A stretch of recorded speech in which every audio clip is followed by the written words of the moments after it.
I think that the Bible can be summarized perfectly with two stories. It's the Garden of Eden and the prodigal son. And I think that's pretty much all you need. The Garden of Eden, but I would change it a little bit. Not change it, but you'll see. The Garden of Eden is we were in perfect oneness, one with God, naked. So not literally naked, but we were unclothed, unnamed, just pure being and one with God. In the garden with God. So that's what in the garden with God. Does that make sense? Yes. You tracking with me? Why am I glazing over? No, I just see you wincing in a way that's usually reserved for eating spicy mustards. Well, I'll say what I'll say, and then you can ask if you have any follow-up questions. Okay. Imagine that there's a place, you could call it heaven, that is perfect oneness. There's no separation. So you are with God. And the way we discuss that, or the way that we metaphorize that, is a garden and naked. Then what do? We eat from the tree of good and evil. That's duality. Right. So yes and no. That's the world we're in. My brain was going, and I'm sorry that I glazed over. I kind of was going, oh, was Eve a conniving bitch in this one? Like, did I just take that away? Is that unnecessary? There's a little I could see how it could be interpreted misogynistic. I have no tie to this story. So me either. Meaning I don't have any need to defend it. So yeah. I could see how. And I don't. My she's brain. She's not a conniving bitch. She just listens to the snake. My brain, dumb bitch. She's a dumb bitch. Okay, good. But Adam's a dumb bitch too. He's like, "What are you eating?" I know. I mean, like, yeah. Every time any story, people are like, "Sitcoms are so sexist against women." I'm like, look at the men in sitcoms. They're literally functionally. Yeah. I'm not allowed to say the word. Yeah. You know what I mean? They're like, "Hey guys," it's just like everything is so sexist. Yeah. It's fine. Calm down. No, it's true. That's a Brian Regan bit. The guy's stuck in the blinds. Isn't he great? One of the best. That's so good. Anyway, look, don't start pulling threads on the Garden of Eden story. My brain, I'm just meaning you could talk about the Garden of Eden for thousands of years. In fact, we have. Yes. Here's what I'm going to say. We were in the garden. We were one with God. There was a snake. The snake is our ego. It's not the devil. The snake represents come into the world. Come into this world. No good and evil. No yes and no. Don't be nothing. Have pain and pleasure. Have winning and losing. Come into duality, the tree of good and evil. So we ate it. What I like about that is we elected to do it. We wanted to do it. We wanted to play this game. We wanted to dance this dance.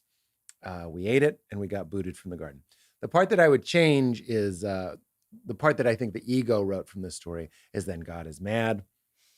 God puts up angels with flaming swords to block us from the garden and kicks us out and says, now childbirth is going to be hard. Now you won't live forever and you'll die, all this stuff. It's like a punishment. That is what I would call the ego God. That's the God that we made in our image instead of the other way around. So I dropped that part. But what I like about that story is that we were one. We elected to eat an apple to experience duality, which is what we're doing right now. Pat's fucking over there. You're over there. This is duality. Okay. But we exist. But we know it all. My daughter, I watch my daughter. You're going to watch your baby. They'll be upset sometimes. They'll skin their knee. You know what I mean? This is duality. But you'll also know chocolate chip cookies. And so this is the game we're playing. It's okay. Contrast. It's a sacrifice that oneness made. Like a mother, this is Rupert Spira as well, sacrifices parts of her body and her life to experience, to let What do you mean? I mean, you're going to split from... I'm going to tear? From anus If I tear, I swear to God. To pudendum. Am I? No, my wife didn't. Okay. You'll be fine. You got a huge cooter.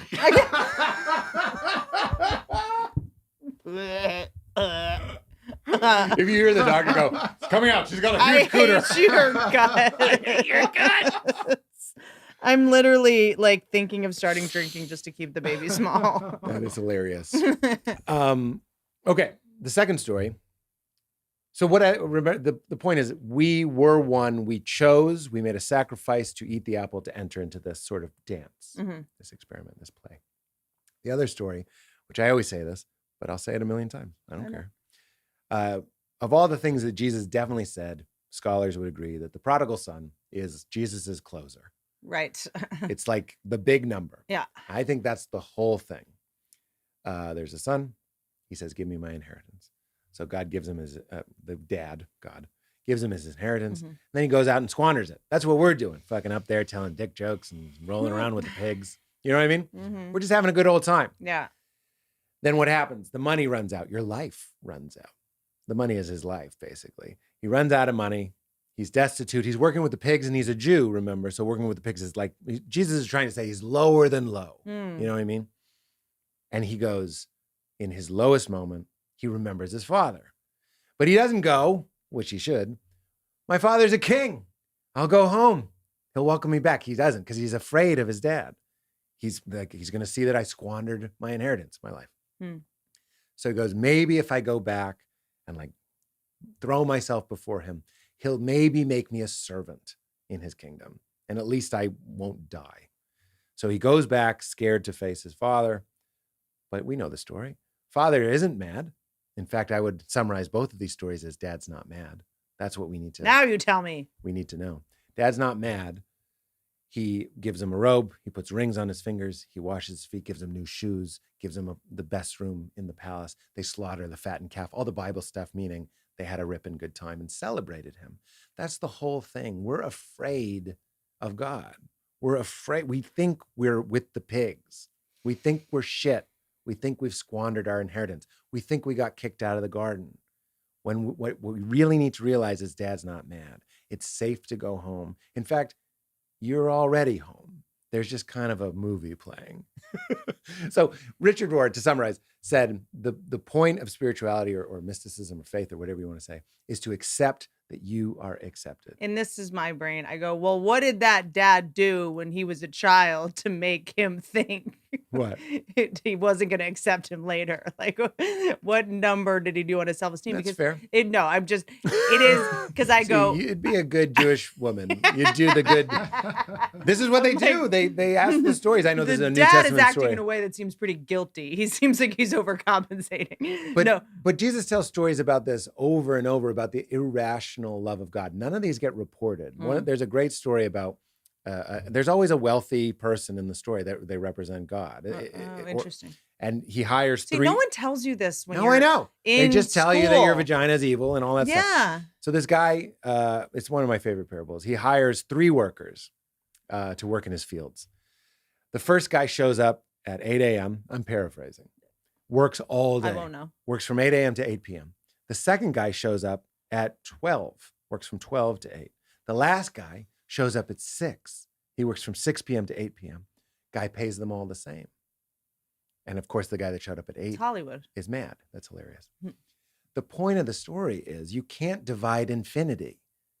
God loves you. Water makes you wet. You'd like to play this little, I was going to say bitch, it's going to ruin the clip for the religious folks, but you want to play this little bitch game of earning it. Oh, God loves you when you're good. You mean like your boss at Cheesecake Factory? Yeah. Have a God that's better than the boss at Cheesecake Factory, who loves you when you're good and hates you when you're bad. Kick rocks. But like, that's what church did to get you to pay them, right? Yeah, for sure. It was